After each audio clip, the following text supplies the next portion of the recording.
weren't trying to pressure you to be on early, Caleb. It was totally my bad. I don't believe you. I felt pressured. Yeah. No, I was totally I was pressured, totally. I just came in at 9:30 and looked, and I'm like, oh shit, it says 10 o'clock. So it doesn't make a shit of difference to me. I mean, it seems like it does, Craig. No, it really doesn't, Caleb. Not at all. How's everybody doing this morning? I'm good, man. How about Drinking you? my coffee and trying to function. I didn't sleep for shit last night. Because you're stressed out about law school. Well, that and because Roger was off work, so Roger was in the bed, and when he's in the bed, Annie takes up a significant other part of the bed, and I had like dog feet trying to punch its way through my taint all night. That's interesting. Can't identify. So only one dog sleeps in the bed? No, we have two dogs that sleep in the bed, but the little one doesn't make much of a difference because she's like 16 pounds and tiny, and she sleeps at the end of the bed where she doesn't really, she's kind of insignificant down there unless I fuck up and kick her in the face, which I've done before, which then you feel bad, right? But no, Annie wants to, and this only happens whenever Roger is in the bed. She wants to get on my side and splay out. And she wants to lay sideways in the bed. She won't lay long ways, which would make sense. And she wants to toss and turn and like kick and run after things all night. And this is only when Roger is in the bed. When Roger is not in the bed, she will get like over in a corner and like curl up and be relatively tiny. But when Roger's in the bed, she mandates that she take up 75% of the space that could be used for my fat ass. Sounds like good times. These are the joys of being a married dog owner and of large dogs. Yeah. That was whenever I agreed to have dogs, one thing I was hard set on was no dogs in the bed. My wife at the time, when I told her that, she gave me this look of incredulity, like, what? Like, what? I mean, she gave me, I'll never forget that look. She was like, what? She just couldn't get over it. And I'm like, yeah, no. I said, I'm sorry.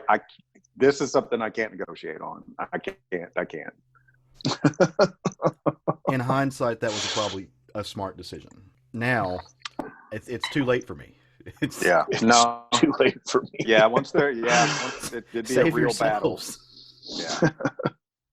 Well, I have a hard time. I have a really hard time sleeping, period. So I saw that come. I was like, no, there's no way.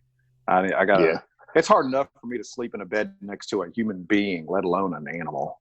Our dog's 10 pounds, so it really doesn't matter. You don't even know he's there. Something else you need to watch, Bad Education, the new Hugh Jackman movie. It just hit HBO. I do not have HBO.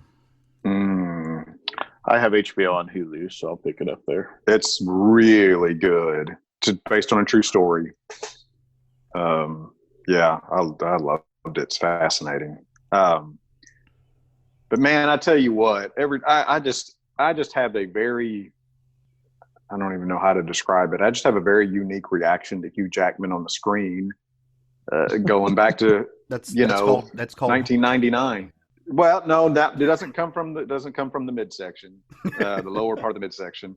It's just that all I can, it takes me back every time to him playing Wolverine on the big screen, because when that happened, it was something I never thought I'd see in my lifetime.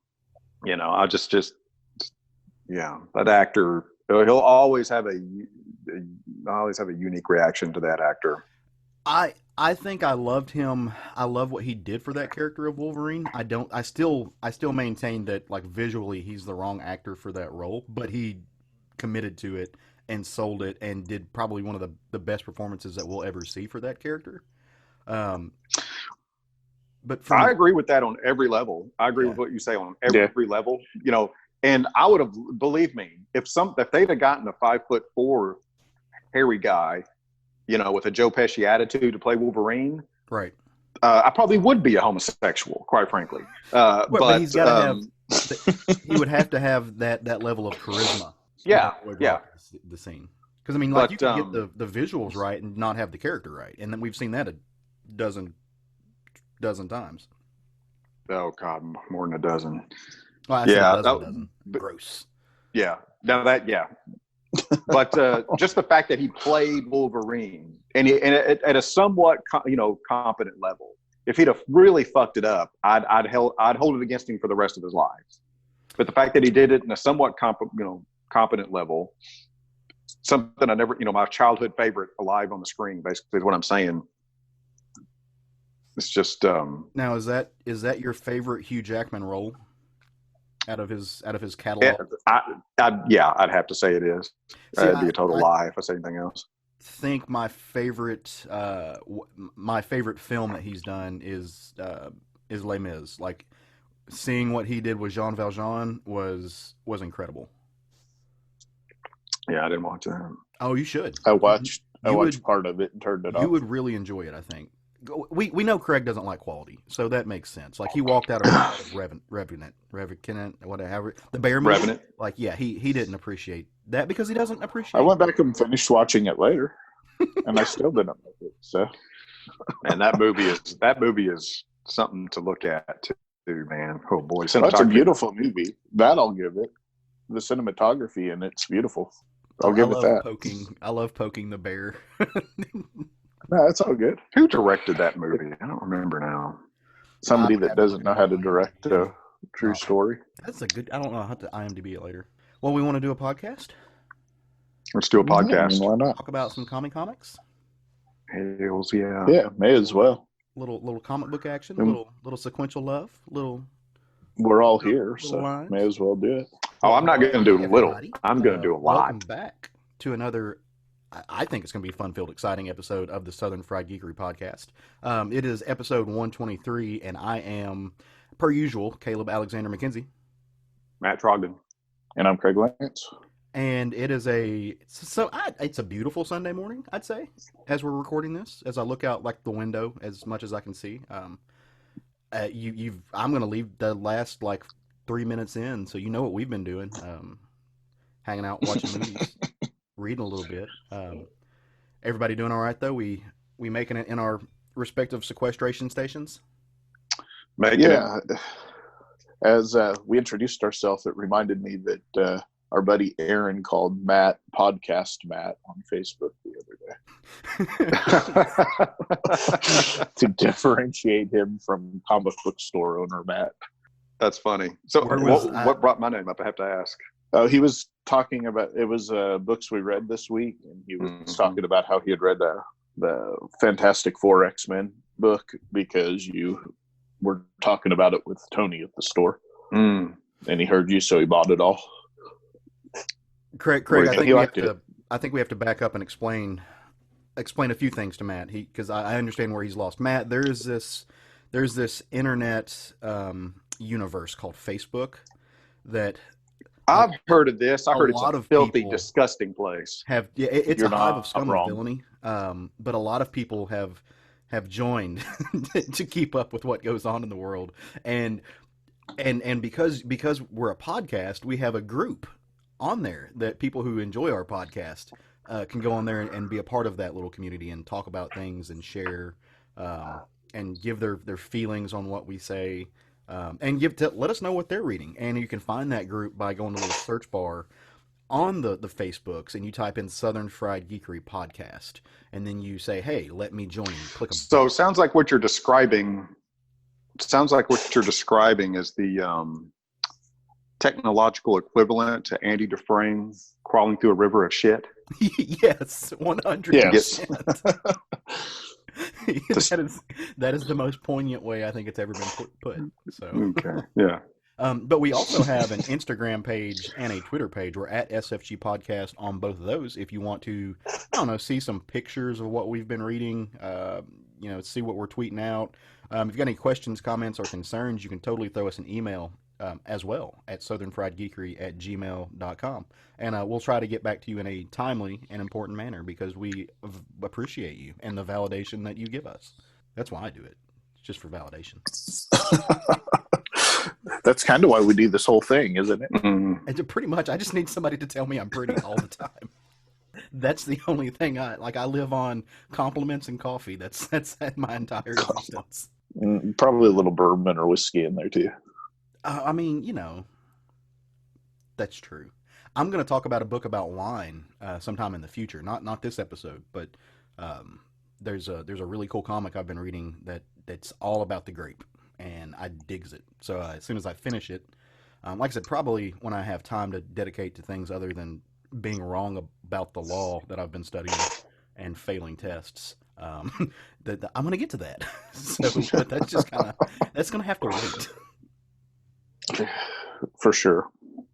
Well, we have been, as Craig said, when we can, reading a whole lot of comics. And unfortunately, right now there's no new comics coming out, but there's some light at the end of that tunnel, I think, be it a freight train or not.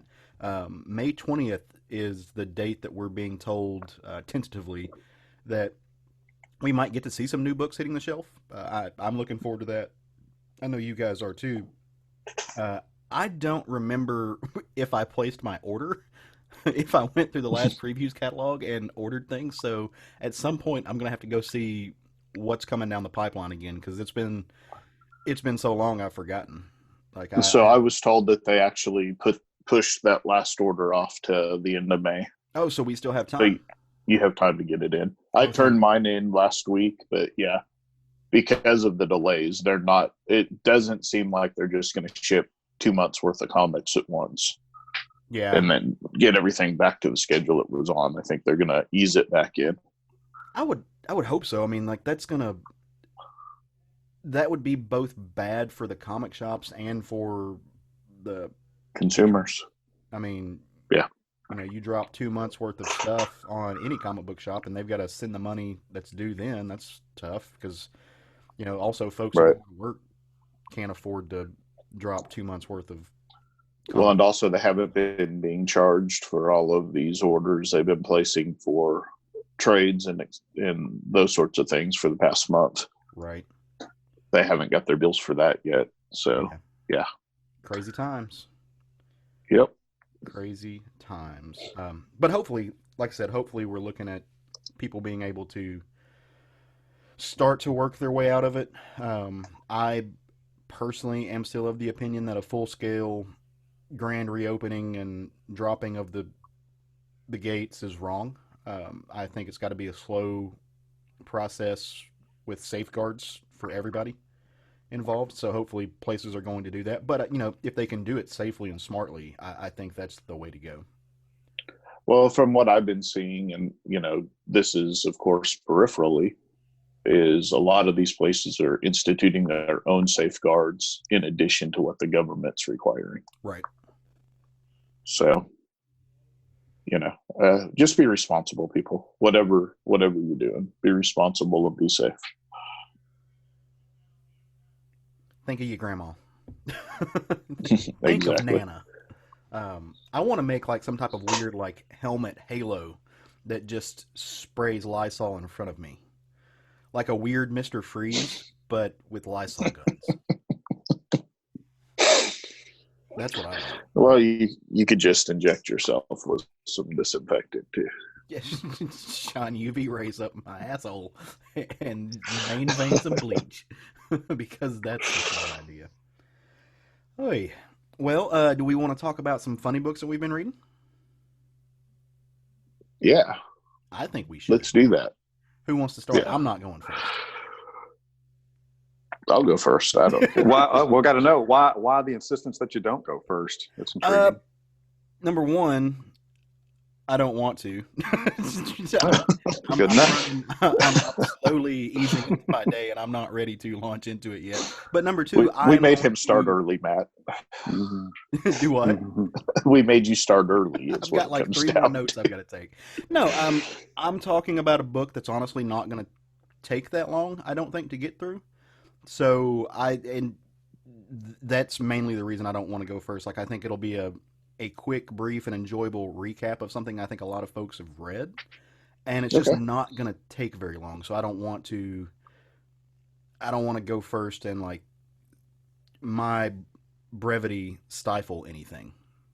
And not that I know that that may not happen. I don't know, but sometimes I feel like the person who goes first on these kind of things sets the pacing and the tone, and I don't want the pacing and the tone to be brief and quick just because mine was.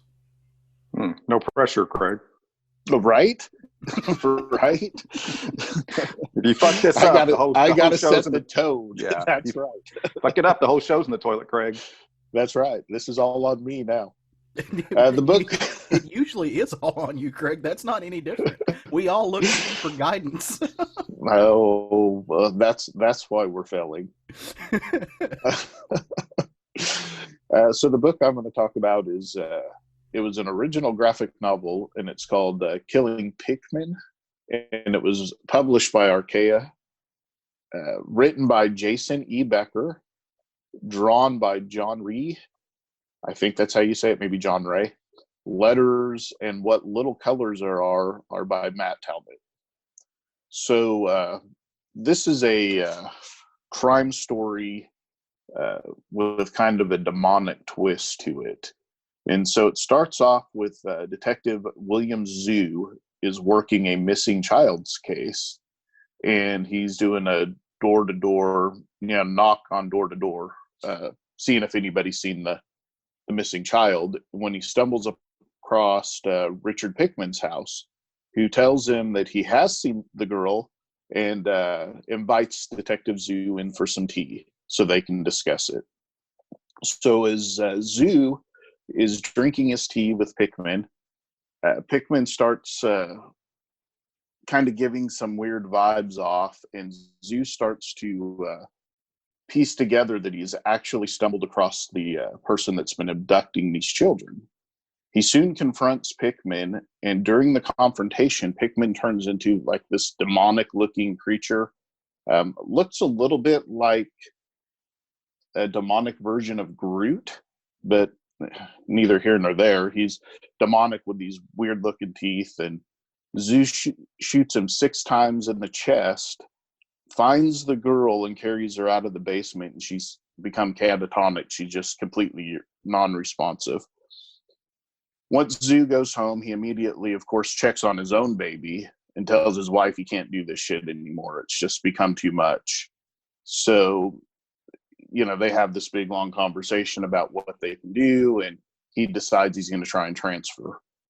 So the next morning, he's called in by his friend Raimi, who's an ex-detective who is now assigned to forensics. And Raimi informs him that the girl is still catatonic and somehow Pickman is still alive after being shot that many times, pretty much at point blank range. Raimi wants Zhu to go check Pickman's house with him because they haven't finished the forensics in the house because it just happened the night before. So they go and they're searching through the house and cataloging some things, and they find a locked door.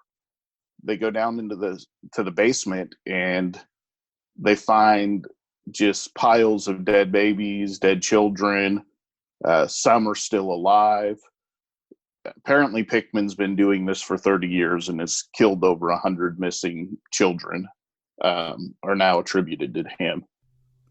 Zeus swears that if Pickman ever gets out of jail, he will kill him, shoot him in the head if he has to the next time. Pickman, as it goes on, we kind of learn that he has like this negative influence on anybody he talks to. For instance, he's being interviewed by a psychiatrist to see if he's able to stand trial, and she just kind of wanders out after the interview, mumbling to herself. Just don't really know what's going on there.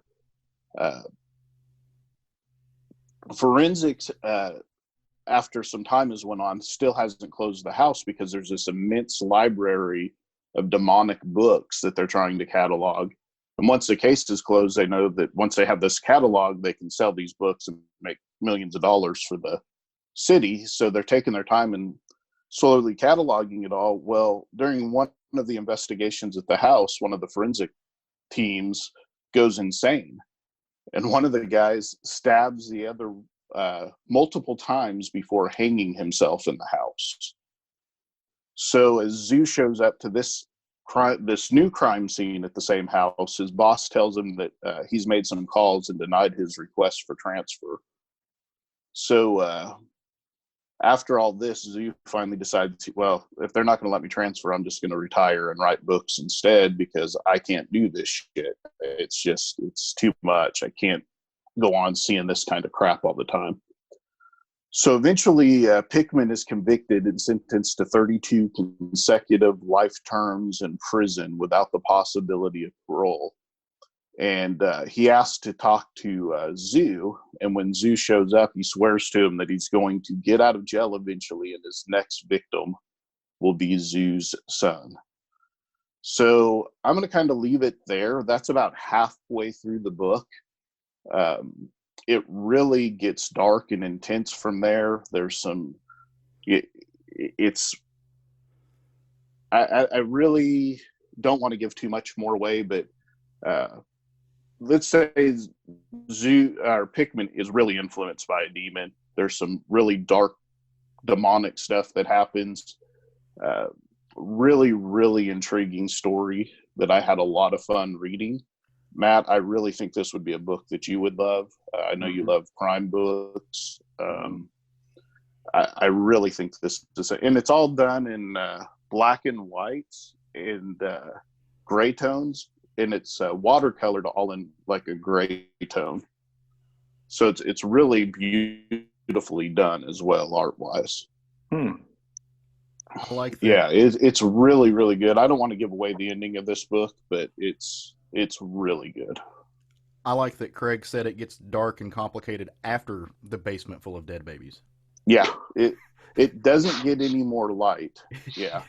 You find a basement of dead babies, and then it gets luckily bad from there. So you were talking about some of it is very. Go ahead. Oh, I was going to say you were talking about the kind of negative influence that this Pickman character has on everyone around him, and I was thinking to myself, this sounds kind of familiar.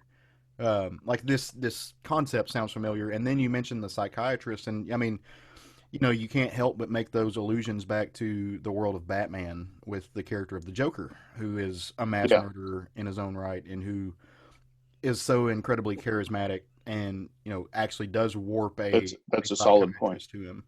But of course, in that world, that's a solid point, because it's similar. It's not to give too much away for what happens in the future, but there is a similar vibe there. One part of the book, the warden decides he's going to have Pickman killed because of the, he's just had enough of having to deal with Pickman in his prison. Right. And he sends in a group of inmates to kill him. And Pickman actually talks them into all killing each other. Pretty dark and pretty, I don't know. I didn't see the ending quite coming the way it came.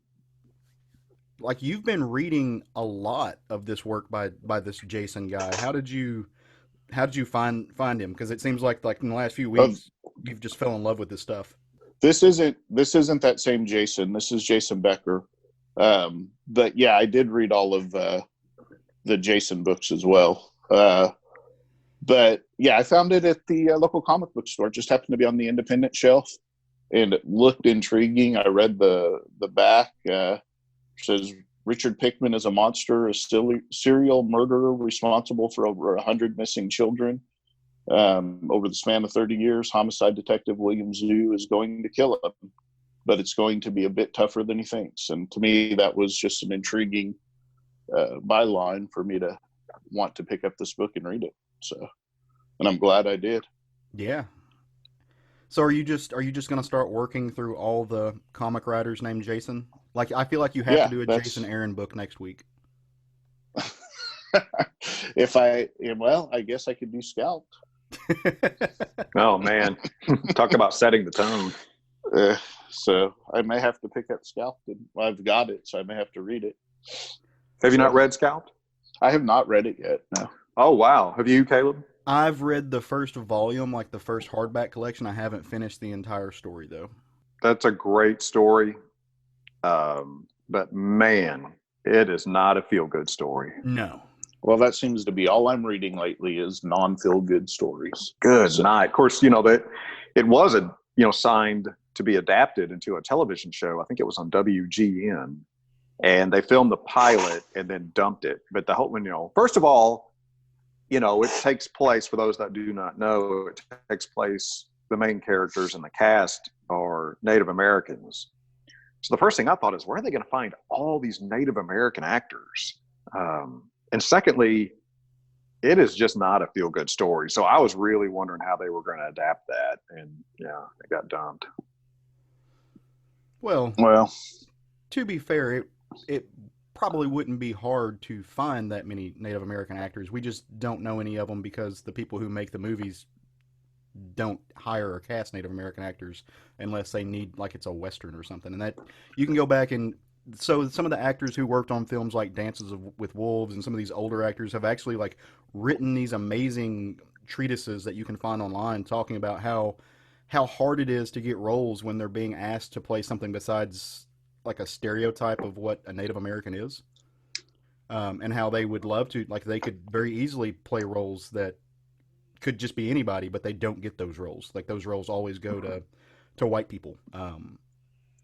And how hard it is to find work in an industry that kind of overlooks them unless they're, you know, playing the quote unquote Indian, you know? And so it's like, there are a lot of Native actors out there who should get roles and should get work, but just don't for whatever reason. I mean, just being overlooked.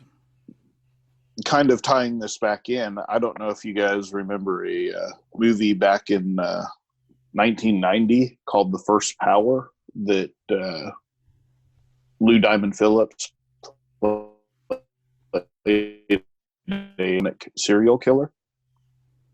So very much ties into the same vibe as this book I read this week. Lou Diamond Phillips. Yeah.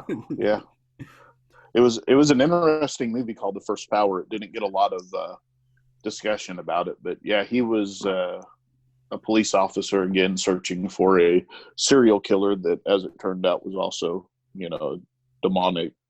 That's one of those movies that I vividly recall seeing on the shelf at the video store for years. Yeah, exactly. It probably was there every time you went through. Yep, I remember seeing that one. Mm-hmm. Do we consider Lou Diamond Phillips an American treasure? Should we? Is that a like? Yes. Well, that was a quick answer. Yeah, I mean, why wouldn't you? I feel like he single-handedly floated like the Lifetime network there for a while. I don't know anything about that, but his Young Guns work alone should.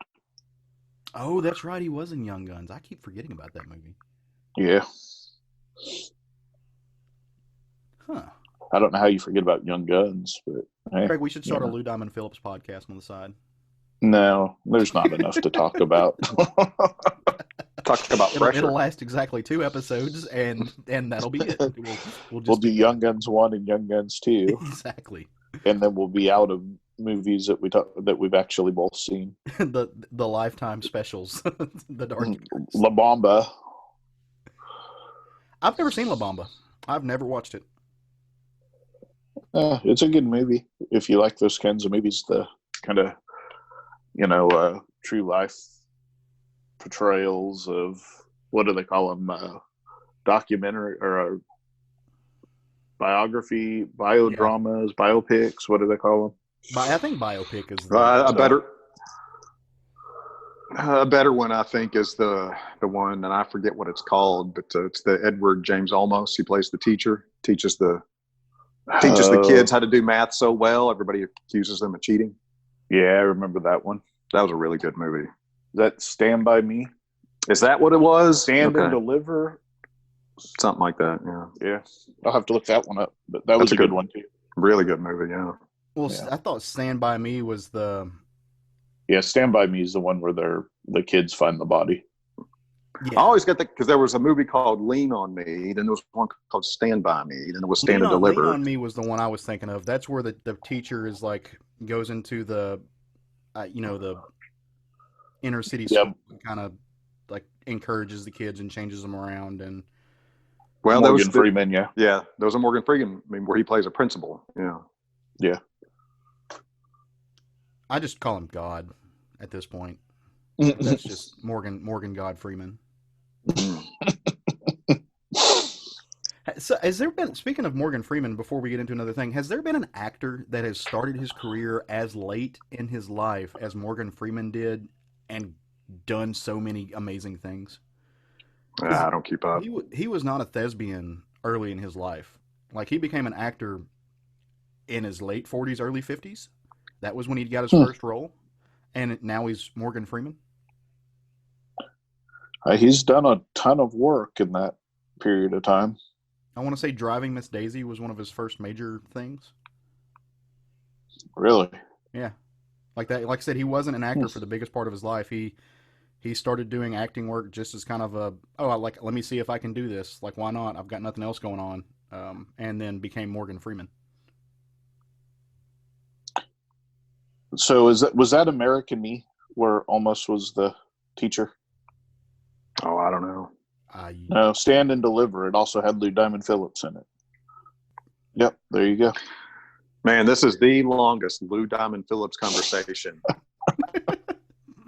that's happened in the past 3 decades. Somewhere he's smiling, and he does not know why. Yeah, outside of his Thanksgivings, this is the most anybody's talked about Lou Diamond Phillips. Well, let's veer off from that and find out what Matt's been reading this week. So I stayed in my 1990s, stayed in that lane. And I went back and read from 1995, March of that year, from Verotic Publishing, Jaguar God #1.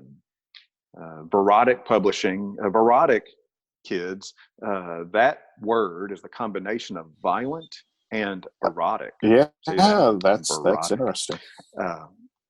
Yeah, so that is the world you're dipping your toe into. That world is created by Glenn Danzig of Glenn Danzig fame. Glenn Danzig. So he was the writer on this beaut, and Mr. Frank Tarrin did the art on this one. Verotic Publishing was a 90s creation. Glenn Danzig wanted to do something he'd always wanted to do his entire life, and write and produce his own comic books. This was an unusual book.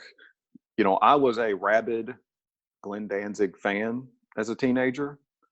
And when I heard that the man was going to make his own comic books, it's like two of my favorite things were colliding: comic books and metal. And I couldn't believe I was lucky enough to live in a world where those things were about to happen. So I gobbled up every comic book he produced. Some of those I didn't keep because they frankly were so disturbing I didn't want them in my possession. He made a point of making some of his material as disgusting as law would allow.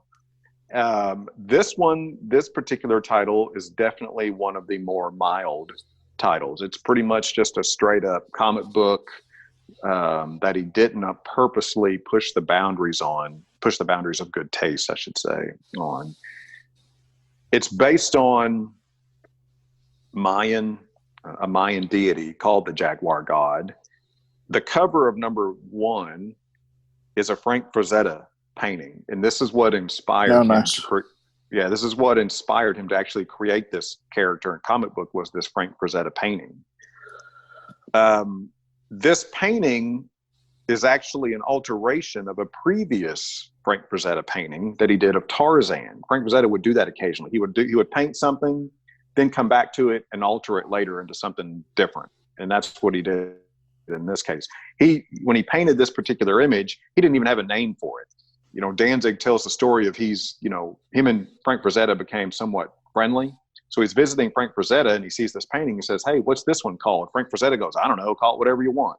So Glenn Danzig called it the Jaguar God and decided to do some research on the subject and decided to write a comic book about it. So getting right into this, the setting is deep in the South American jungle, where a young, supple, topless native woman is running from a giant man. As she flees from her pursuer, she collides with an immovable object with so much force it knocks her to her knees in a daze. Hark! It is a man she ran into, and he peers down at her to say, "Where do you run, girl?" He is a large man with bulging muscles and clad in a jaguar skin loincloth, and over his face he wears the skin from a jaguar skull. Bal-El comes. "We must flee," she says, and runs off into the jungle. Suddenly a giant appears and lets the man know that he is Bal-El, and as ruler of all, he claims the girl. The man, standing with his back to Bal-El, informs Bal-El that it is he who rules here and that the girl is now in his care. Bal-El does not cotton to that, as one would assume, and goes on to tell the man that he is an undefeated champion of the Tournament of Death. He is invincible. It is now that we learn that Bal-El no longer has hands. As a prize for winning the Fight Club, a fanged human skull was fused to the bones at the end of each arm. That must cause some really difficulty when it comes to, hygiene. Yeah. The man in the jaguar pelt refuses to stand aside and challenges Bal-El to a fight or to leave. Strangely, Bal-El chooses to leave in pursuit of the girl. At some point in the future, I guess, a storm rages, and in the storm, the Jaguar God experiences a vision of, quote, swirling pool of blood and a girl screaming. He takes this as a sign that the girl is in danger and rushes off in whatever direction, whatever. Next, we see the girl, totally nude this time, washing herself under a small waterfall. Suddenly, a splash nearby happens in the pool, and she begins running again, only to be confronted by Bal-El. Bal-El lets her know that he is her, quote, owner and master, unquote. Her protests only prompt him to go on and explain that she will, quote, not only satisfy his every desire, unquote, but the chase has made him hungry. So once he is, quote, finished with her, she will, quote, be cleaved in two and roasted on a spit to fill his empty belly. But just as she loses all hope, a figure slowly rises from the surface of the water. That's right, kids. The Jaguar God is on the scene. Bal-El ain't having it and lets the Jaguar God know that he will now feel the fists of doom and die, as all do who face Bal-El. But as Bal-El delivers the first blow with his right fist of doom, the Jaguar God catches it in his own fist and crushes it in, quote, an explosion of bone and blood, unquote. As Bal-El protests the destruction of one of his hands, the Jaguar God kills him with a couple of well-placed axe swings. And that brings us to the last page that I can only do justice if I read directly from it. Looking down at the bloody corpse of Bal-El, the Jaguar God says, "You grinning corpse," 2 exclamation points. "I told you, only I rule here. The rainforest and I are one. Now you are food for it and for me." 3 exclamation points. Jaguar God says to the girl, "What you have seen here is to remain here. What you have heard, never repeat. Now go." She replies, "Yes, Great One, I understand and am thankful. But may I at least give Tigre Capiano, as she calls him, a parting gift?" Oh, he grins in response. That sounds like quality reading material. So when I bought this as a teenager, so here it's kind of funny, when this book hit the shelves, I was unable to go to the comic book store that day. So I sent my girlfriend at the time. I was like, "Look, something very important is going to happen today, and I need you to take care of business." So I sent her to the comic book store. She picked up my comics. And at the end of the day, you know, I met up with her and I'm like, gimme. So she's like, "I read that Jaguar God book. That's stupid." And I immediately immediately educated her on why she was incorrect. This was too strong for her. It's too strong for you. That's your problem. But this is actually one of the better Glenn Danzig comic books, I'll say. The art is pretty dang good. The writing is not nearly as clunky as a lot of them.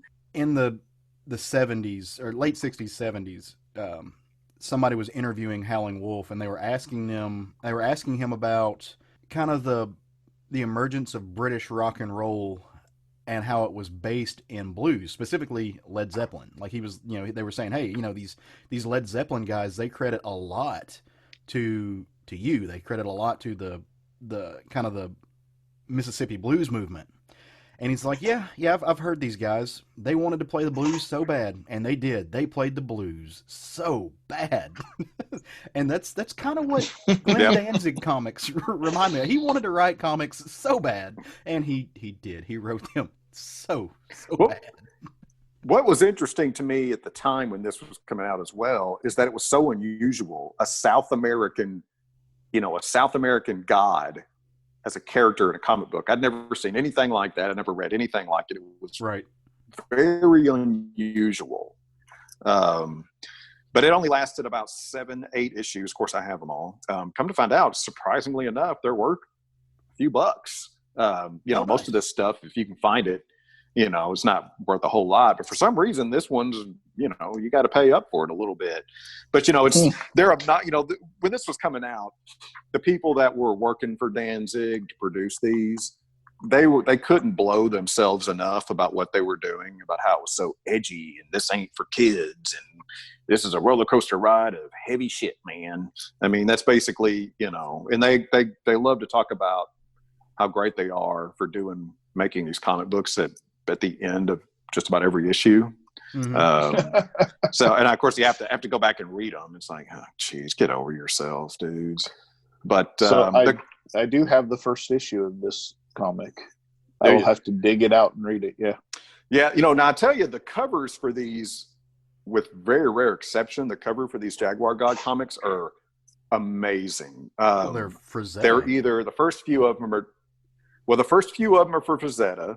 Simon Bosley did a few, but my favorite was the covers that were done by Martin Edmond. All of these, speaking of the Verotic line, Danzig got a lot of the guys that were working in 2000 AD. Mm-hmm.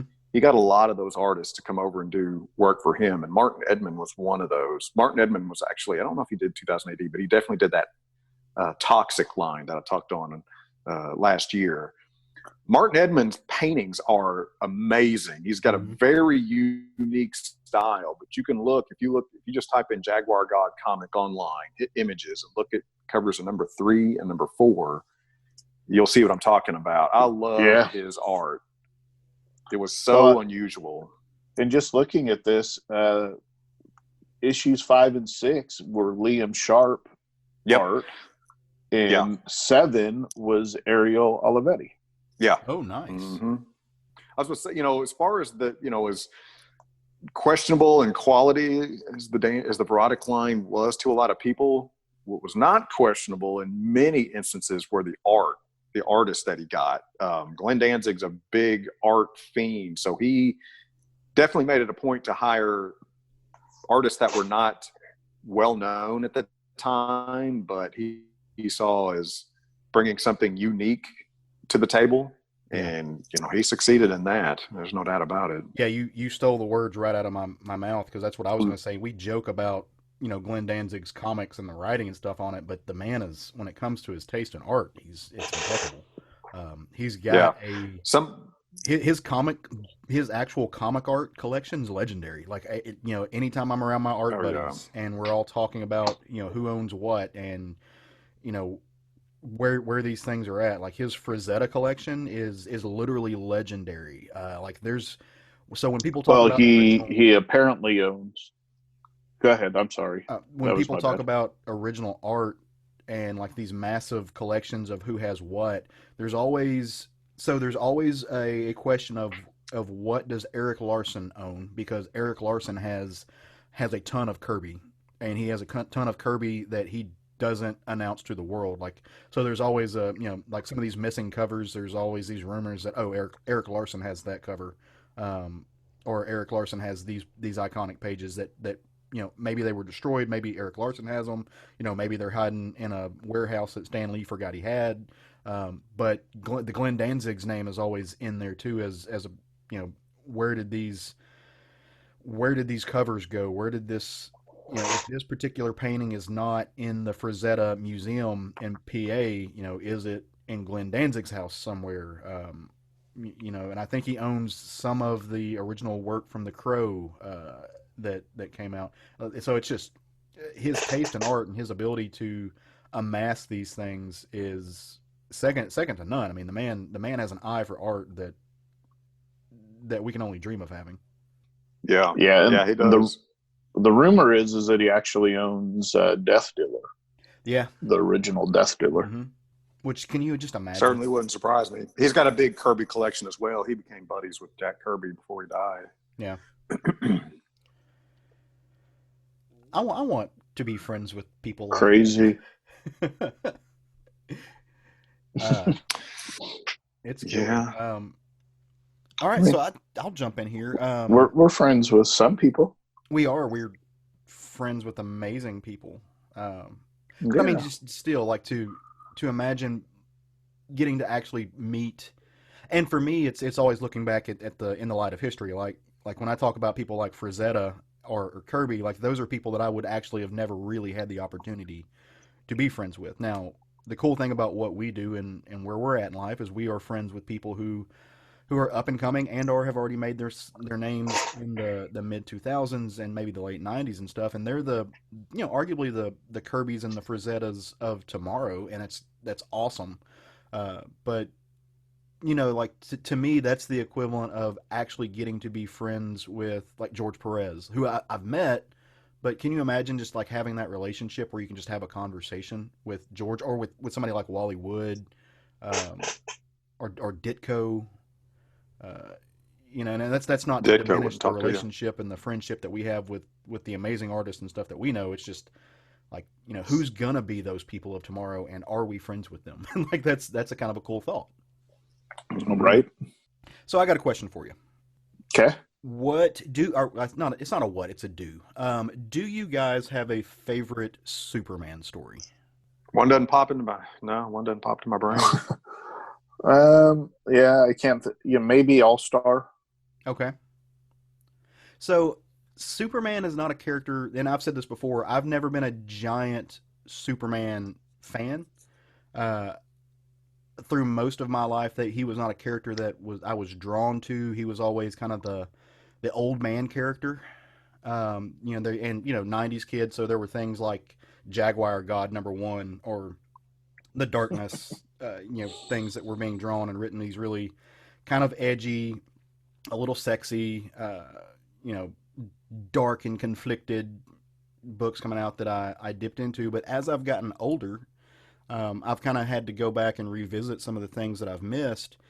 And Superman is a character that, as I read some of these stories, that I realize how much of it I missed. So one of the things that I've done in this past week is I've gone back and reread Superman for All Seasons by Jeph Loeb and Tim Sale. Have you read this? I have not. Check it out, because so I've said it before. One of the things about Superman that I've realized as I've read more and more stories is it's not about Superman. It's about the world around Superman and his relationships. It's about the side characters, because one of the arguments that you hear from people is, oh, Superman's boring, is, he's an all-powerful Boy Scout, and that's just not realistic, and that's what makes him boring. Like, you know what he's going to do because he's kind of a black and white figure, which I don't necessarily know that that's true, but in some situations when he's written, it can be. But the magic of Superman, at least for me, and the stories that I'm going back and reading now, is always in his gallery. It's always in the people he surrounds himself with.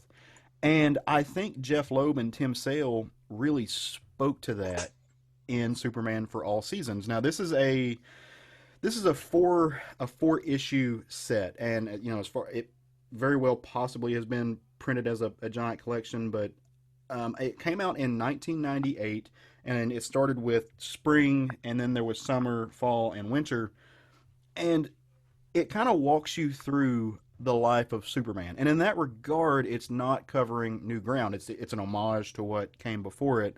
Um, really well crafted by Tim Sale and gorgeously drawn, or by Tim Sale and Jeph Loeb, and really well colored and painted by Bjorn Hansen. But so it starts out in the first book.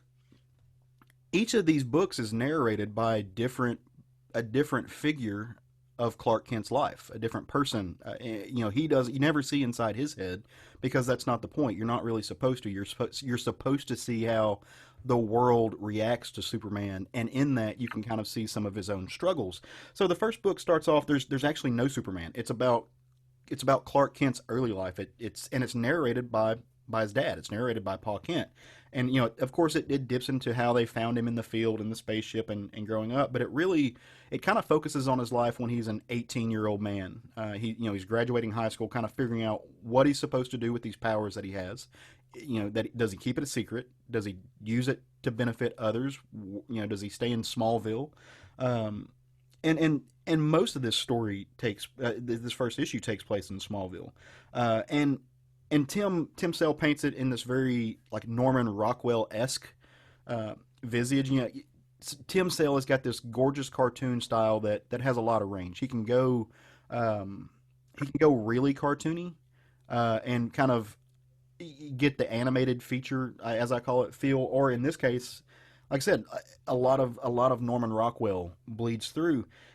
Because they show Main Street Smallville. They show the relationships that Clark developed as a teenager, specifically with Lana Lang, and those visuals of small town America, small town Midwestern America, with a boy who has a lot of power and a father who's watching his son become a good man, but also watching him struggle with what he is and what he can do. And of course, myself being an older gay man, I look back and see a lot of this as kind of a coming out story, especially as Clark has this moment with Lana Lang where he tells her, I have these abilities. I'm not a regular person. And he picks her up and they go flying. He kind of comes out to Lana. And of course, I'm going to read that into that. Not everybody should. This is written in a way that you can interpret it, with your own experiences, and I think that's part of the magic of this book. And of course, it's not going to be a Clark story or a Superman story unless he gets the opportunity to show off a little bit, and nature kicks in. And this is kind of his, with a lot of Superman, nature at some point becomes an adversary, and it's Kansas, so you get a tornado that comes through. And if you watch Man of Steel, you see in that film the tornado is what actually took Pa Kent away, because they have to be, somebody has to die. But in this book that doesn't happen. The tornado comes through, but Clark jumps in to save everyone. He can't stop the destruction, and Smallville's kind of blown away in some sense, but he's able to save the people, and that's what matters. That kind of solidifies that idea for Clark, that it's the people that matter. You do what you can for the world around you, but you save the people. And so what he realizes he has to do is he has to go out into the world. So he goes to Metropolis, and that's where book 2 picks up for the summer. And Clark has gone to Metropolis. He's now working in the Daily Planet. He's got his job under Perry White, and he's met Jimmy and he's met Lois, and he's being a reporter. He's reporting people's stories, and of course he's reporting some of his own stories, as he is Superman.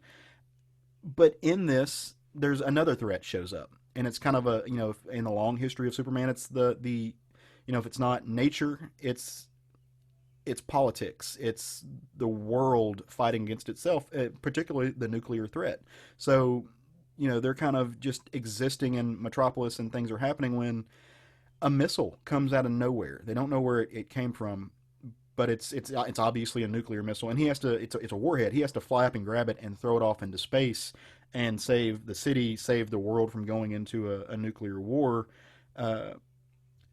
And as he does that, still maintain this idea of being a big city reporter. And And in this life that he's living now, it's juxtaposed against the life he lived in Smallville. This life is so much faster.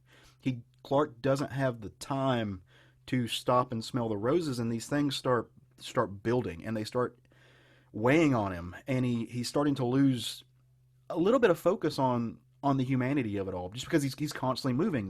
He's constantly got somebody to save. Either it's a kid who is trying to chase his cat out on the balcony of a high-rise and almost falls, and he has to swoop in and save that guy, or literally stopping a nuclear holocaust. And he's getting a little bit of a big head, so to speak. Like, not so much as the hubris isn't kicking in, but he knows that he's a character who's being celebrated, and he knows that he's saving the day. Like, that's not lost on him. And as you get to the end of this particular story, a figure comes in, and it's Lex Luthor. And Lex Luthor's trying to provide the human side of this. He's trying to, he sees Superman getting praise and being this kind of benevolent figure, but he's not profiting from it. So of course Lex doesn't respect that, and he creates these Lex robots to go in, and of course they tend to mess things up because, ironically enough, the thing invented by the human lacks the humanity that Superman has. But as Lex enters the story, it moves into the third book, and that's Fall, which is kind of appropriately named, because this introduces the idea of the supervillain into Clark's world. Up until this point in the story, it's been nature, and it's been mankind engaging in war, doing all these things that mankind has done throughout history. But the supervillain, this idea of somebody who wants to profit from hurt, has never really entered his atmosphere or into anybody's. There's this idea called the Superman theory that because, in DC, that because Superman showed up, that actually is why we have supervillains. And I think that's really important to the undertone of his story. Lex does what Lex does because Superman exists. Kind of like, you can go into Batman. The Joker does what he does because the Batman exists. There's this yin and the yang, the good and the evil, that only exists because the other exists, and Superman starts to realize that, and he's very confused. And what Lex does, in a very mustache twirly kind of way, he develops this virus, this poison that he somehow spreads throughout the city, unbeknownst to Superman or anyone else, and it affects all the people at the Daily Planet. Clark is sitting there talking to Lois, and they're having a conversation, which, by the way, like, Tim Sale and Jeph Loeb never broached the romantic relationship that Clark and Lois have in this story, but the sexual frustration and the tension is really well done. It's an underlying, it's always there. It's always a part of the story, even when it's not a part of the story, if that makes sense. And so he jumps in to try to figure out what's going on, and meantime, one of the train drivers for the city train has passed out because of this toxin that goes in, and he has to go stop the train. But he has to compromise. And Superman is not a character that you really think of. He won't compromise his values, but he will work with people that he doesn't like. So he has a feeling that Lex is involved in this somehow. So he goes and he talks to Lex, who's walled off in his high-rise building, and the virus can't touch him, or the poison can't touch him. And he just looks at, Superman is talking to him through this window, and he says, "Hey, like, if you've got a fix to this, we need it. Like, I don't like you. I think you're an abhorrent person. I low-key think you probably did this, but I need your help to fix this. And I'm not going to sacrifice my values, but I'll do what I have to do to save the people." And lo and behold, of course, Lex does have an antidote. He's got this woman, this scientist that he's warped, and he's broken, and he's brainwashed, and her name is Toxin.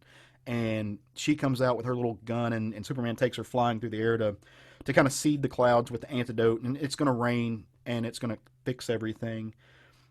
But in doing that, she dies, and Clark has to deal with the fact that he can't save everyone all the time. He's Superman, but even Superman has its limits, and with those limits comes the idea that the trust that he has in humanity, in people, and the willingness to compromise might have saved everyone else, but it actively killed this woman in his arms, and there's nothing that he can do about it, save figure out a way to get Lex in the end.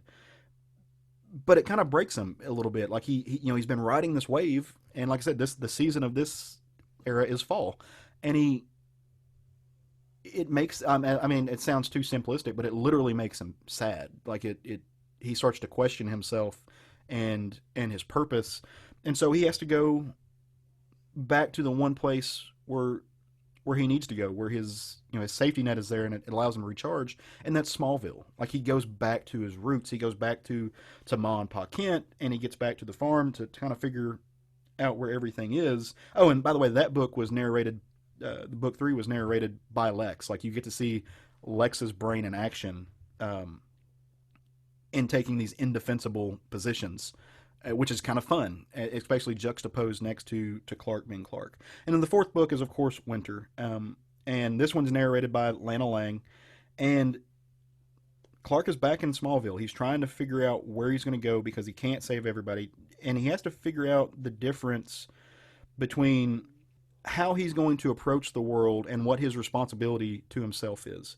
And this entire theme of this last book is the difference between Superman's protection and Lex Luthor's kind of fascist notion of protection, and he sees that by going back to a world with that's a little bit simpler, where like he can go back to the farm and recharge, and of course he's missing from Metropolis at this point, and Lois almost makes the connection between Superman and Clark, but she can't quite believe it, and so while Clark is visiting Ma and Pa Kent, and Pa's talking to his son, and he knows his son is again struggling with these things, the rains just start to pour down, and the rivers are rising, and the dam is about to break. Literally, there is a dam that starts to break, and it's going to flood, and it's going to kill people and hurt people. And again, this is a return to Mother Nature. Like Mother Nature is combining with a man-made element. This is kind of the culmination of the entire thing to threaten people, and it's threatening the people that kind of made Superman what he is, his small town people, his townsfolk. So he saves the sense of community. Like he walls up the dam. He uses the world around him, branches and stuff to stop the flood from really impacting the town. He saves everybody from the people who are stuck in their shops and the people who are stuck on top of their roofs to a dog. Pa Kent almost drowns, but Supes is able to sweep down and get him at the last moment. And the entire point of this is to show you that even Superman has to take a step back every once in a while. He has to recharge his batteries. He has to return to Metropolis because it really is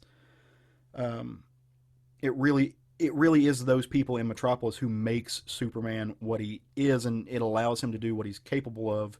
And it's this relationship with Lana Lang that really planted that seed, and that allowed him to be himself and to open up with somebody, to quote unquote come out, to not hide, that really blossomed into everything that Superman is. And 80 years later, the book is gorgeous. There's nothing that, if you know Tim Sale's work, that I need to explain to you about it. The simplicity of it makes it complex, and I know that's ridiculous in a certain way to think of, but it really he has an economy of line, very much the tone of Darwin Cook, who I absolutely adore.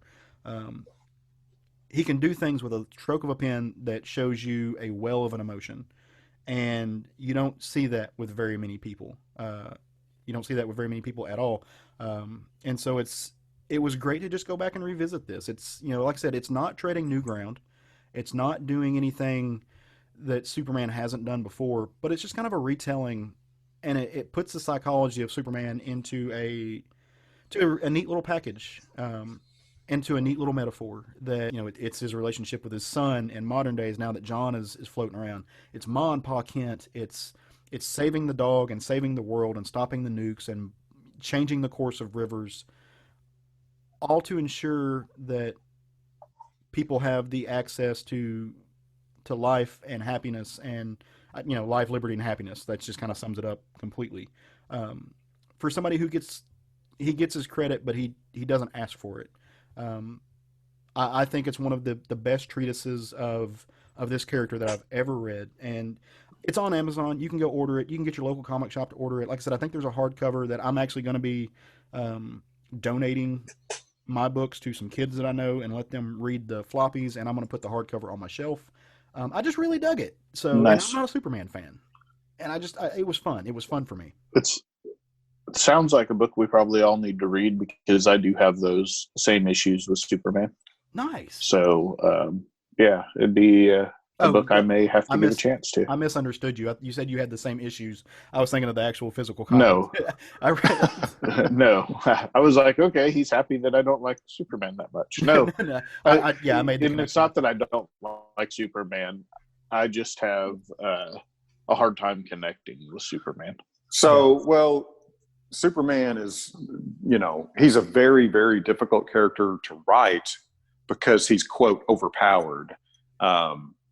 So yeah, it's just hard. It's hard to write a good Superman story, but you said, Caleb, that, you didn't really care for him, or I should say you weren't that interested in him for a long time because he was the big blue Boy Scout. So when and how did you start to appreciate him more?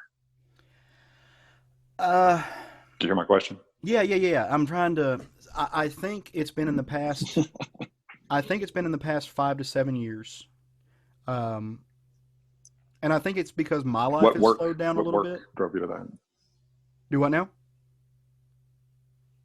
Well, I was going to ask, you said the past 5 to 7 years you started to appreciate the character more. What specific work caused that? I don't know that it was any specific work.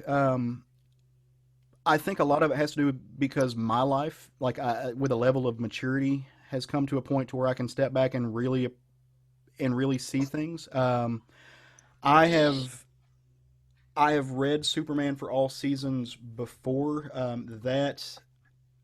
That really did it for me. All-Star Superman, as I've read that, kind of kicked in. Darwin Cook, some of the books that he wrote that are not about Superman, but they feature Superman, kind of shows where he's at. I haven't been reading Bendis's work, so I'm not, I hear good things about it. I don't know if what Bendis is doing is really, like I said, I hear good things. I haven't read it, so I can't judge it for myself. But yeah, I don't know. I think it's because I've gone back and I've read some of the old Justice League books, where obviously he plays a pretty prominent role, or maybe it's just because I've sat back and watched the world change around me, and I hadn't at the time read the Superman books that I really needed to. Maybe that just had a so. I felt the same way about Superman the whole time I was growing up, and I watched, all the Superman, like the movies. Mm-hmm. But I always had the same attitude. He was not interesting to me. I would watch the material, but it wasn't a character that I was compelled to be interested in, because he was just a lame Boy Scout. And, but once I started really looking at certain material with him in it, what I began to see is that now where I appreciate the character the most is when he's in a team. When he is working with others, and it's the same. And I felt the same way, I should say, about Captain America growing up. I thought Captain America couldn't have been a lamer character when I was a kid. I was like, give me a break. That's pretty predictable, when you're talking about a rebellious teenager anyway. But both of those characters, what I've come to realize over the years is that's why they're special, is because they're incorruptible. Right. And when you put Superman in a team, he elevates everybody's morality around him without forcing it on people. He elevates the morality of the team just by being there. One of the things that I really kind of made me think, okay, maybe I need to appreciate this character more, was after the Batman animated series ended, a Superman animated series began just back in the 90s. Well, since I had no more Batman animated series, which I adored, I started watching his. And there was a 3-episode arc in that animated Superman series where Batman comes to Metropolis. And it's one of the best things I've ever seen. It is one of the best Superman stories I've ever experienced. Mm-hmm. It is amazing. That is what the interaction between those two characters, and basically it's, Superman tries to see the good in everybody. Batman punches first and asks questions later, or intimidates first. And Superman is trying to appeal to people's good nature.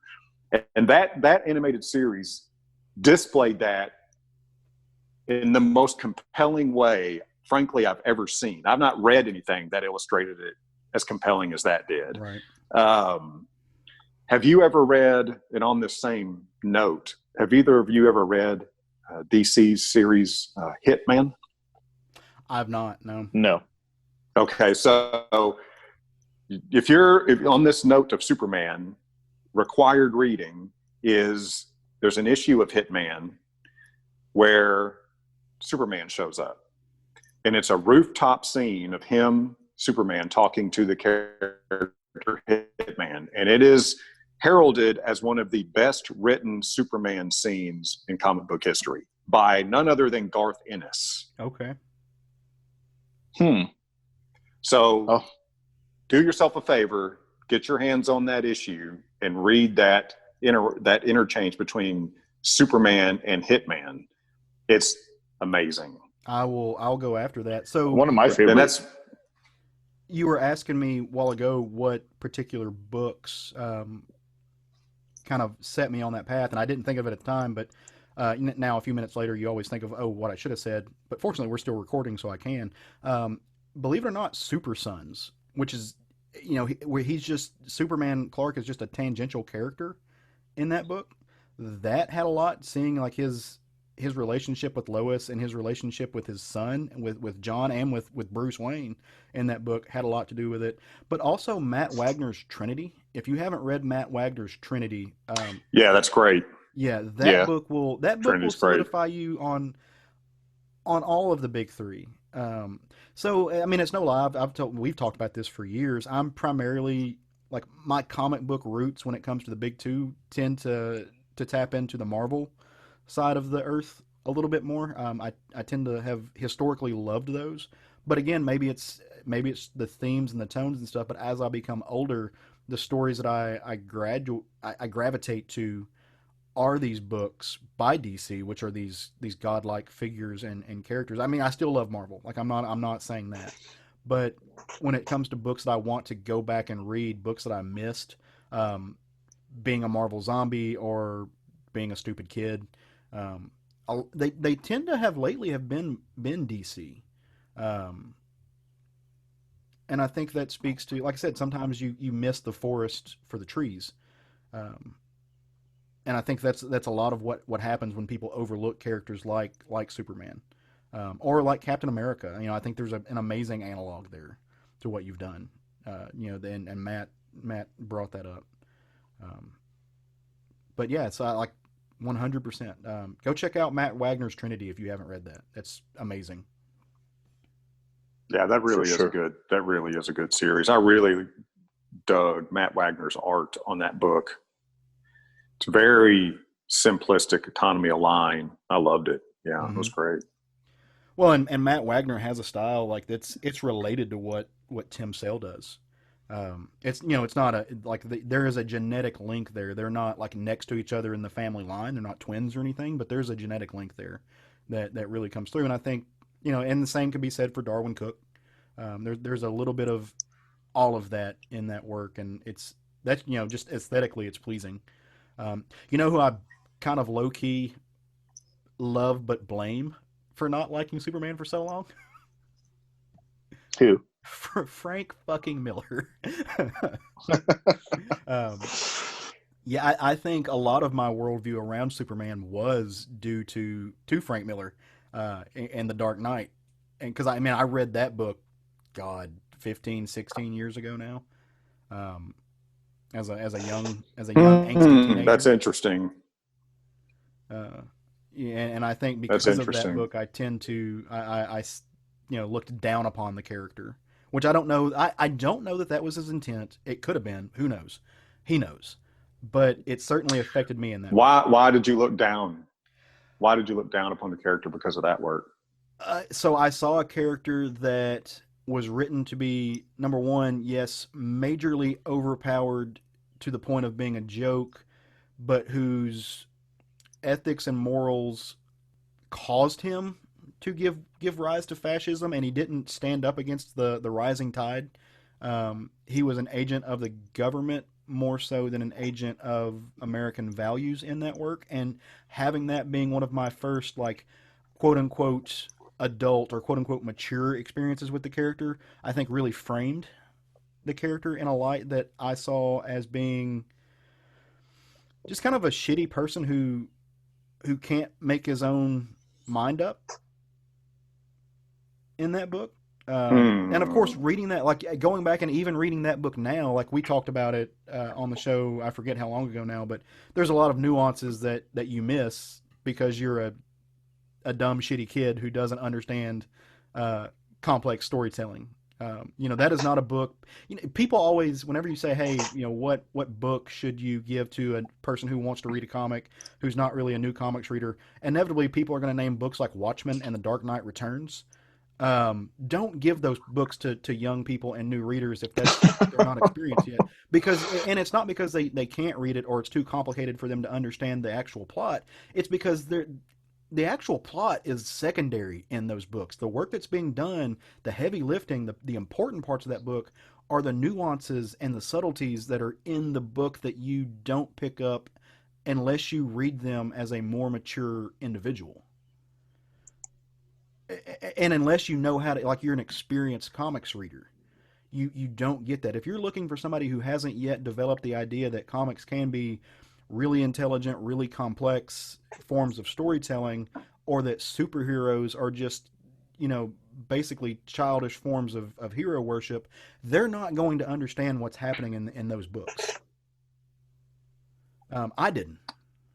That's, yeah. I mean, see, I see the opposite. That work opened my eyes to the DC universe like it had never been before.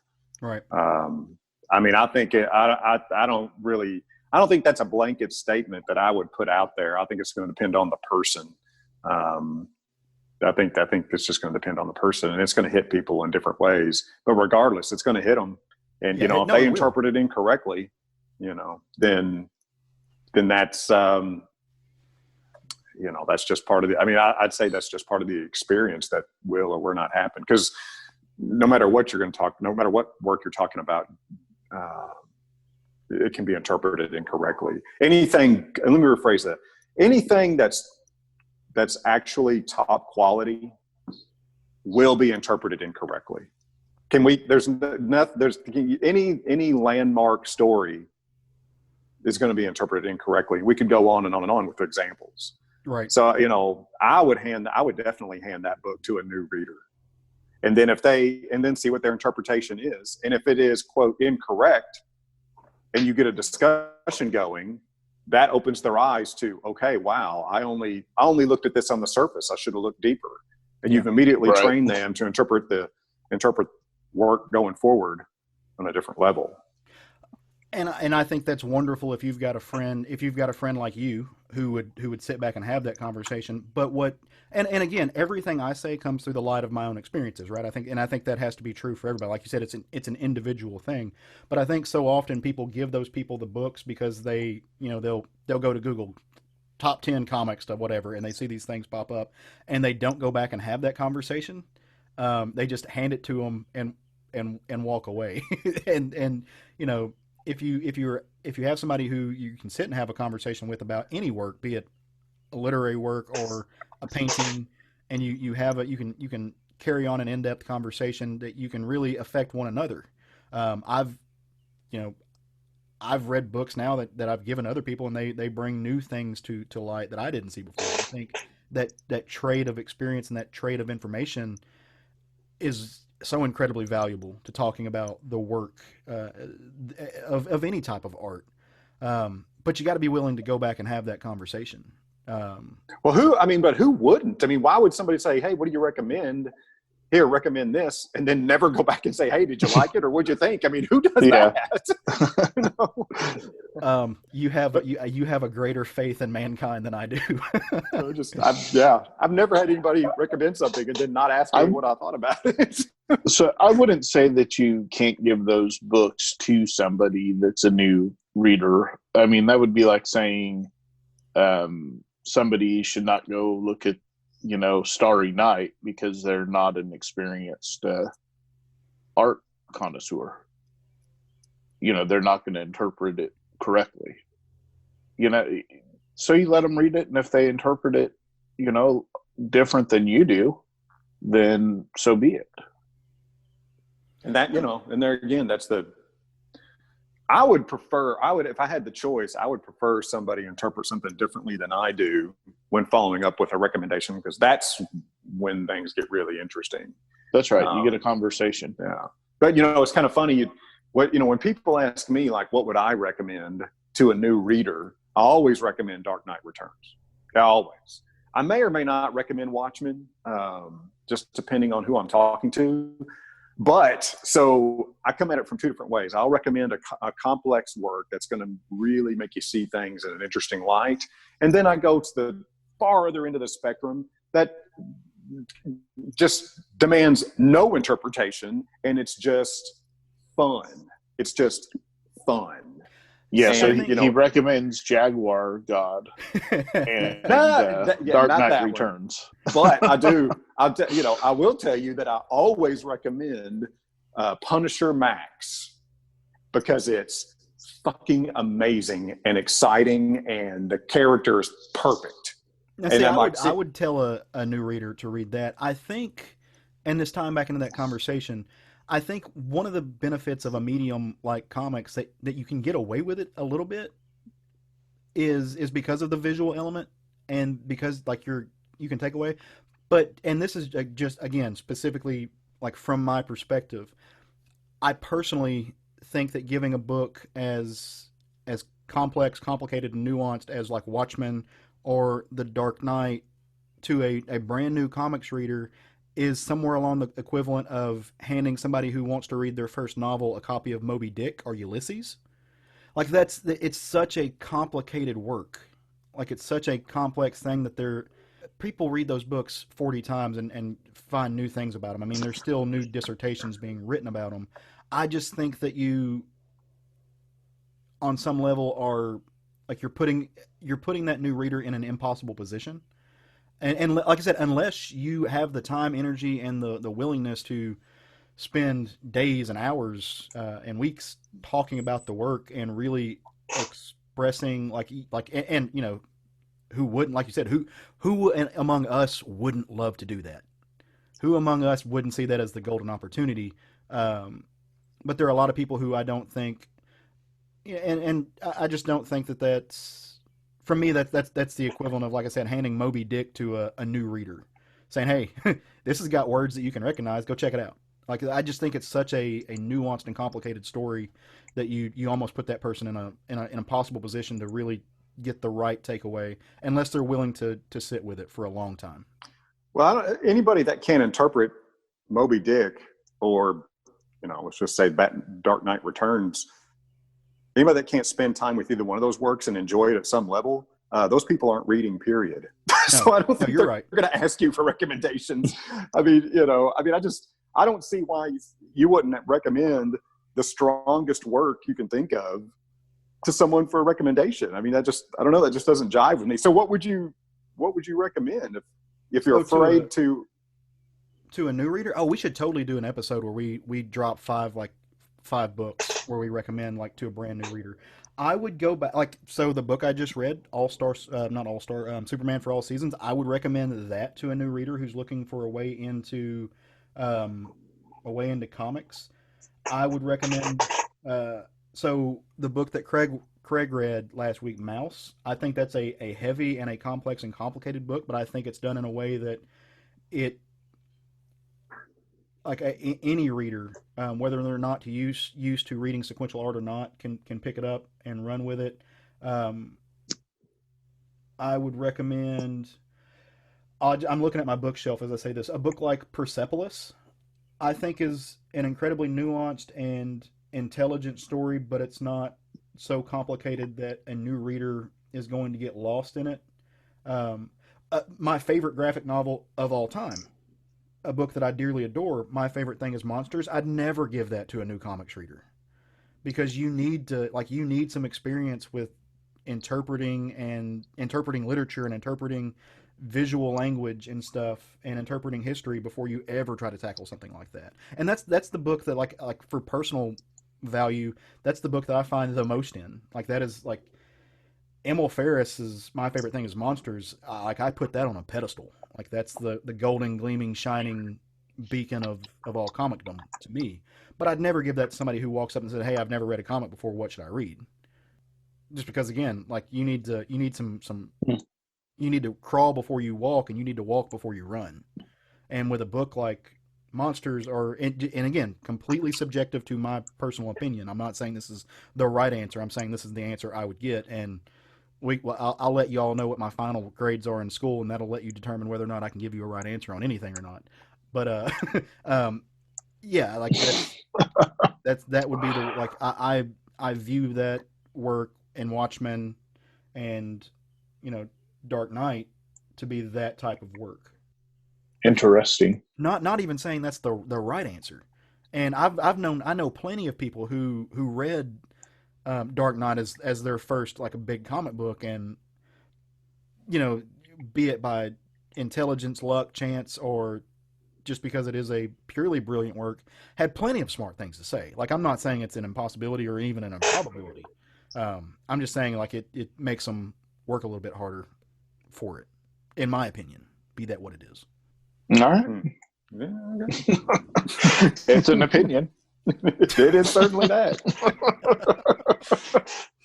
Well, Superman's an interesting character because I'd say 95% of the material that has been produced with him in it, I find uninteresting. Yeah. But 5% super interesting. Oh, because he's just so hard to write. He just was really hard to write. I think that's the biggest problem with him is that, it's such a complex character for something that seems such an easy character, but in order to make him interesting, it's very complex. And it's just what's worked for me personally is just when he's in a team atmosphere and how he interacts and how the team acts when he is around is when he's the most compelling to me, with very few exceptions. And it's funny because when you think about it, like all the books that I love with him in it are these kind of they're I don't know if you'd call them graphic novels, but they're these kind of enclosed stories. They're not part of the mainstream universe. Alan Moore's What Do You Get for the Man Who Has Everything, or the stuff by Loeb and Sale, or Trinity by Matt Wagner. Like they're all these stories that they're wrapped up in a little bow. I don't know of any, and again, not reading Bendis' stuff, but I think Jurgens' stuff is the only like long form Superman storytelling that I've really enjoyed and really been drawn to. And of course, he's written a lot of it.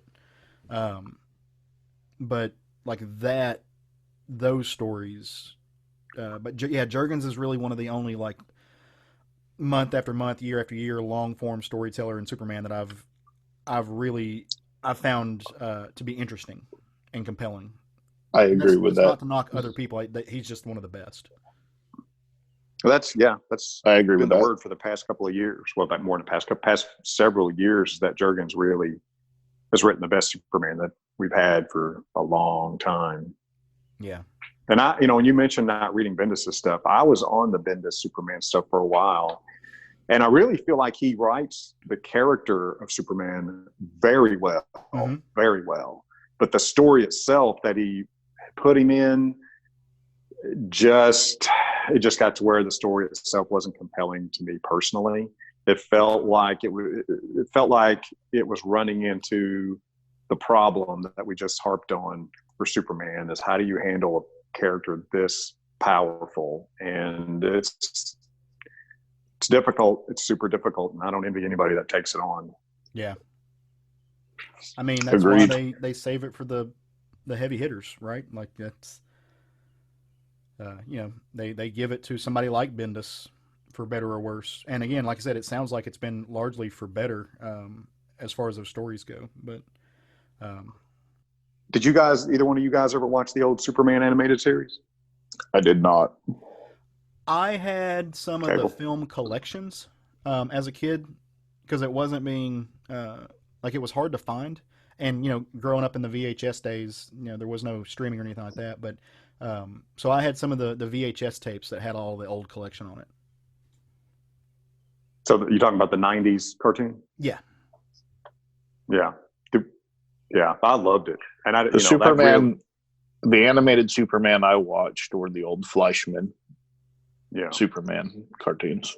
Yeah. Yeah, that Bruce Timm series is it's really good, really, really good. Of course, the voice acting is top notch in it. The voice talent is just she carried that quality from the Batman animated series carried right over to Superman. And I really hated when both of those went away because they were so good. Kind of makes you nostalgic for phone booths. Nostalgic for phone booths. No, not really. That's the episode title, Nostalgic for Phone Booths. Yeah. All right, well, so again, new comics, not available yet, which means we're still diving into the back issues. We're still diving off, jumping up and grabbing stuff off the top of the bookshelf that we haven't read for a while. So I am curious. I'm actually going to change mine midstream because I mentioned it just then as a recommendation, and I'm going to stick with it. If you can order it from your local comic shop specifically. If you can't right now, try to find it in other means, Amazon or DCB Service or Discount Trades or what have you. Check out Persepolis, the complete series. You can get it all in one book. It's by Marjane. I think her name is pronounced Marjane Satrapi. It is one of the most incredible experiences that I've ever had in comics. The story is essentially a memoir. It's a story about Marjane's life in a way.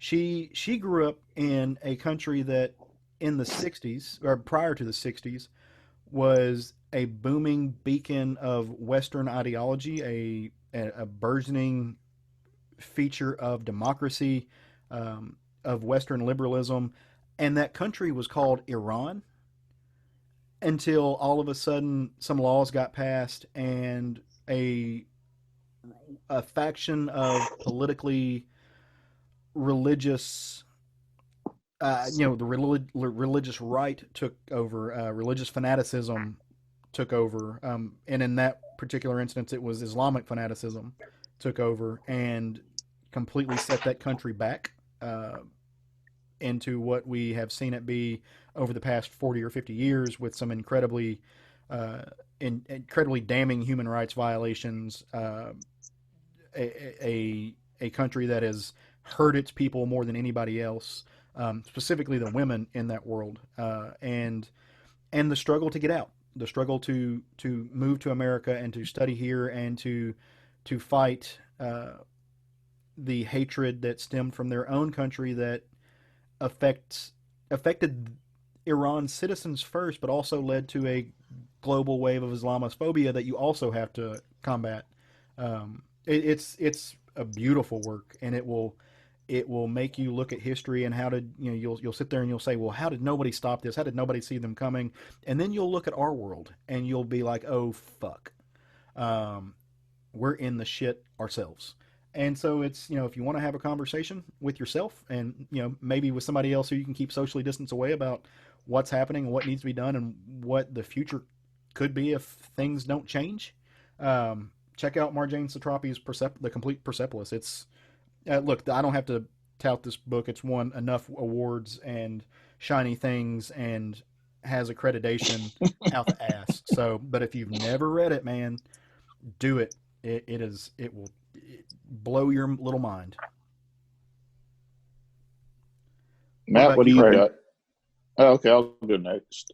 I'm going to recommend a book called Old City Blues, and you can find this in a collected form right now at your local comic book store. It's published by Archaea, written and drawn by Giannis Milogiannis. I'm not sure how to say that name. Sorry. This is essentially a Blade Runner type crime story with cyborgs that are being killed. And when one of those cyborgs turns out to be the CEO of the company that saved Greece following the flood, the investigation starts taking twists and turns that you can't expect. It was a really fun read. I read this last week.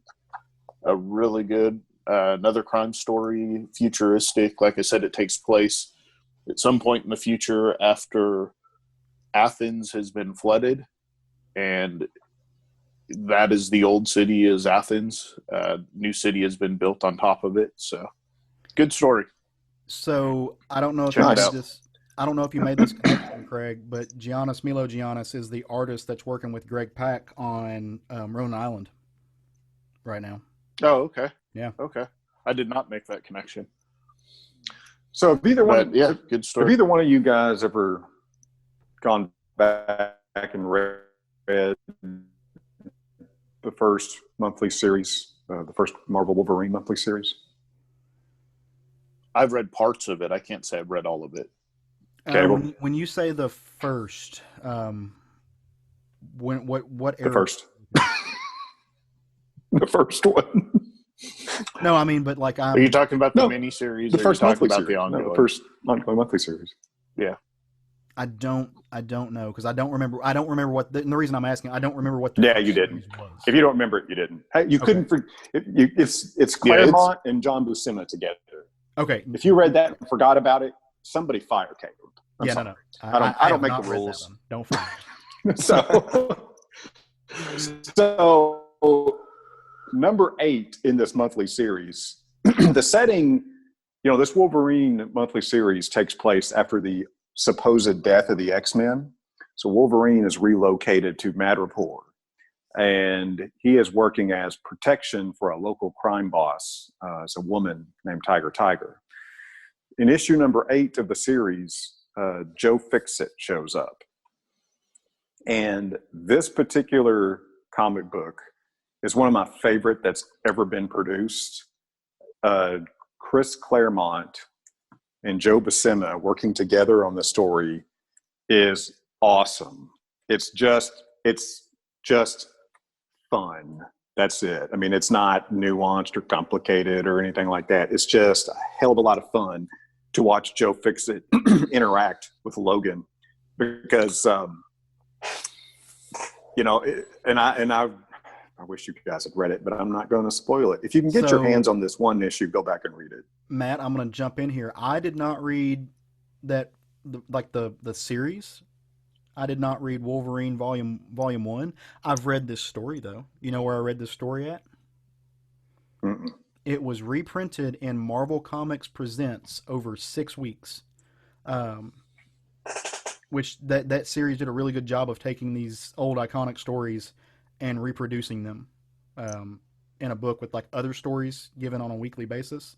So yeah, no, I read that, but I didn't read it in Wolverine Volume 1. I read it when it was reprinted and gifted to me through Marvel Comics Presents.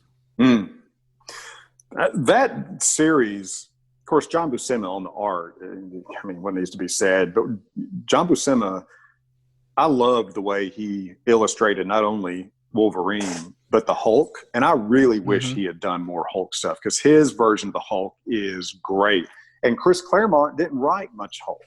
I mean, it's hard to find a Chris Claremont Hulk story, but he wrote Joe Fixit so well. It is just a great little interchange between these two characters. I cannot recommend it enough. It's just a hell of a lot of fun, and everything about it just feels right. It feels better what it should have been for its time, frankly. Was Wolverine going by Patch at that time? Yes, that was Okay. Mm-hmm. Yep, they were decked out in the suits. Yeah. Yep. I need to dig out. I need to do a reread of the Marvel Comics Present stuff and just really figure out what all is in there, because there's so much. There's a lot of bad in there. I'm warning you. Oh no, I don't have a full run yet, but I've got almost a full run. But there's also, like in the first couple of issues, they reprinted one of the first Man Thing stories that at least I ever read. But it's like one of the iconic thing where chick is lost in the woods, they find the cabin, but there's just a ton of good in that. But I'd also, that's where I read the Wolverine and the Joe Fixit stuff at. It's also, I want to reiterate, and we've said this before, that's where the Weapon X storyline came through at, which was, kissy face, perfect. That is an amazing, that arguably the best Wolverine story ever told. High on the Can't list. argue. High on the list.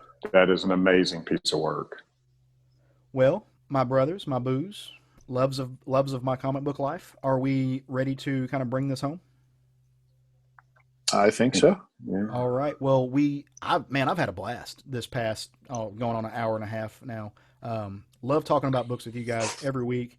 I don't know about y'all, but right now with everything that's going on in life, I hope listening to our podcast has been some type of like mental retreat for you, because it's certainly sitting down every week and talking to my dudes, my guys right here has been a lifesaver for me. It lets me check out for a little bit, and it's just been nice. So, and that's what we aim for on this show. We try to bring some positivity and some enjoyment that you can listen to every week, and maybe just reset your mental attitude towards things, which is really something that's kind of hard to do right now, because the world, hell, this week we just learned that there are apparently murder hornets emerging, and that's terrifying.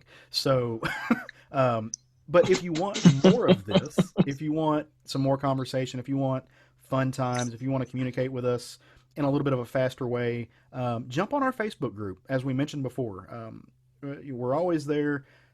We're posting articles, we're having conversations, there's always funny memes, you can make new friends, and you can just build the community. It's really what we want. It's a great time. We've got our Instagram page and our Twitter feed. It's at SFG on both of those, and you can email us if maybe you want to send us your list of books that you would totally recommend to new readers, which, by the way, I still think we should do that at some point. That'd be fun. Send it to us. We're southernfriedgeekery@gmail.com. We'd love to hear from you. And if nothing else, wash your hands, stay safe. Hopefully we'll see you on the socials, but we'll definitely be back at the same time, the same place next week to chat about some funny books. So if nothing else, just go forth and love some comics. Woo! Matt, does that woo qualify? That felt forced as all get out, Craig. Can we get a Woo!